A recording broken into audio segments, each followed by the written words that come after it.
Well, looks like the first part of the worst cars you could ever get on Asphalt 8 was good enough, but a second part was necessary. So today I will be making the second part of this section and check a few cars that are totally useless and why you should never go for them. Let's check them.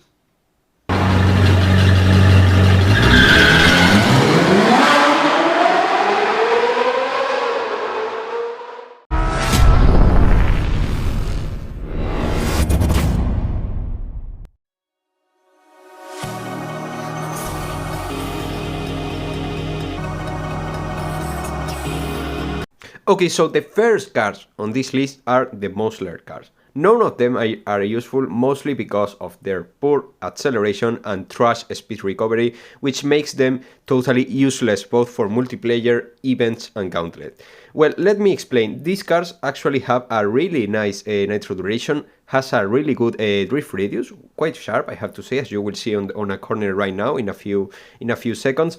But at the end, the speed basically kills both of these cars. You will face Lamborghini Centenarios, you will face Bugatti Chirons 300 plus, you will face a way better cars on the new matchmaking system that will basically destroy you if you are using any of the muscular cars fully upgraded. Also, I think even the Ford GT, which is slower in terms of top speed, is actually even better than these cars because the acceleration is totally horrible. They are useless regarding acceleration and the speed recovery, which is quite sad because with that nitro duration they could be easily really good cars with a bit better acceleration, but as you can see, they are not worth at all. So my recommendation is never ever go for these cars because it will be a huge error.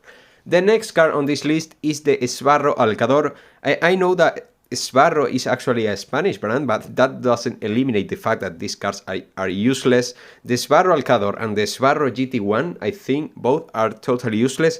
The only car which is actually good from the Sparrow is the Sparrow Sparta, which as you can see is a really decent car on class C, but with the new matchmaking is a bit less useful, but still is a fairly decent car to go for. Sadly, we can see the same regarding the Sparrow Alcador, which has an extremely poor acceleration at a totally useless speed recovery, as you will see at the beginning of this race on French Guiana, where this car took centuries to recover its speed at the bumps at the beginning of this race. Well, as you can see, I will be ending second on this race, but mostly because the rivals I face basically died during that section on French Guiana. That's why I managed to get the second position, but well, this car is not worth at all, and I do not recommend going for it. Seriously, never ever go for this car unless Gameloft improves its stats in the future. Now we are moving to the next car, which is the Lamborghini Stock. This Lamborghini used to be an OG OP car, but right now it's not OP at all. The acceleration is so poor, well, as you can see, it takes ages to reach its top speed. The nitro duration is actually quite decent, as you can see right now, but well, in a few seconds you will see the error this car has, and it's that this car acceleration and the speed recovery is really bad, and is its major downside. Well, I have to say that most of the cars at this list will be a way more useful if they have a better acceleration and speed recovery, but that doesn't apply right now. And well, there I get knocked down by that Porsche Club Sport, which is obviously a way better car than this one. Of course, I have to say that all the cars that you are seeing on this video are fully upgraded, so you can see how bad they are at their full pro stats and upgradings. That's why this is another car I will never ever recommend to go for. It's a bit sad because this car used to be fairly good, configured for multiplayer, but not anymore. Okay, so now at C-Class we have the Porsche GT 2006, if I'm not wrong with the name, and this car was never good at all. I mean, in the old times used to be a bit useless, and now it still is quite useless, as you will see on this race. Well, I faced a bit undertuned rivals. I mean, if I face an E-Design Torque, for example, that car will basically destroy me, because this car has a rank of 4094, which, well, is not the best one. And this race you might think I will end first, but as you will see in a few seconds, I mean right now, you will see that because of this car poor drive radius, and a Lamborghini steering will basically catch up, and I will lose any chance to catch up during this race. That's why I will end second. At last but not least, I will be finishing this video with the Lamborghini Countach 25th anniversary, which is actually one of the worst cars I have ever tested so far.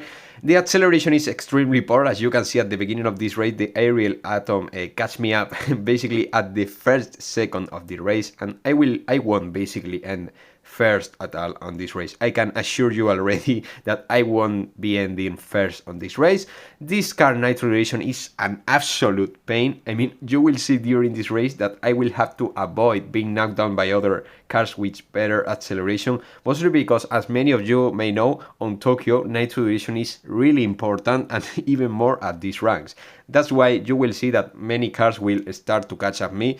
Then the top speed is actually not bad on this car, but the nitro duration and the acceleration are their major downsides. That's why this car is not worthy to go for. Well, I know that you will need this car during career races. At some career races you may need this car, but I wouldn't recommend going for it. I mean, fully upgraded, I wouldn't recommend doing so. Mostly because, as you will see, this car is not worth at all for multiplayer. There are many top rivals, and even more with the new matchmaking, you will face even tougher rivals that will make your way through multiplayer a pain, a hell, an absolute this way of destruction and desolation. That's why I never recommend this car, but neither the Ferrari Testarossa, which is basically the same car as this one. It's a bit sad that the all cars like the Ferrari Testarossa or this Lamborghini Countach are that bad, but well, anyway, Gameloft doing their stuff. I really hope you all enjoy this video. Give me more suggestions in case you wanna see a part 3 of this section, and well, I will see you really soon, guys. Remember to claim your subscriber rewards, and I will see you really soon. Take care, and bye bye, guys.